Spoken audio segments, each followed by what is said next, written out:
Masih ingat Anie Carrera? Sering dikira sudah meninggal, penyanyi pop yang tenar di tahun 90-an ini kembali menjadi perbincangan. Lama tak muncul, Anie Carrera membawa kabar pahit untuknya. Ia ngaku ditipu mantan suami hingga 2 miliar rupiah. Penyanyi berusia 55 tahun itu baru saja ditimpa nasib malang.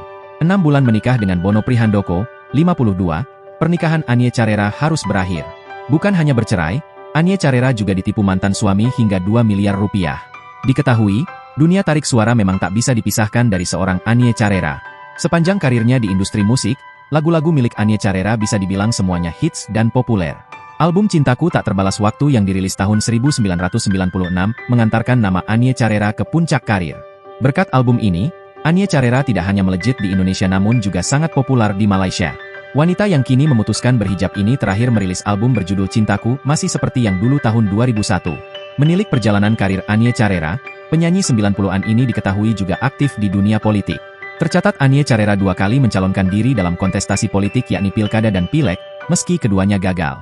Kini, Anie Carrera mengaku siap kembali menunjukkan eksistensinya di dunia musik. Meski masih eksis sebagai penyanyi, Anie mengaku dirinya kerap diisukan sudah meninggal dunia. Padahal, Anie masih sehat dan bugar di usianya yang sudah menginjak 55 tahun.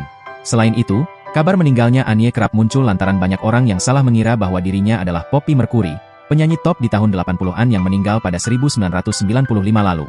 Mereka mungkin nggak tahu saya sebenarnya, tapi setelah tahu, kaget, di bayangan dia saya ini Poppy Mercury, padahal saya Anie Carrera, beber Anie sambil tertawa.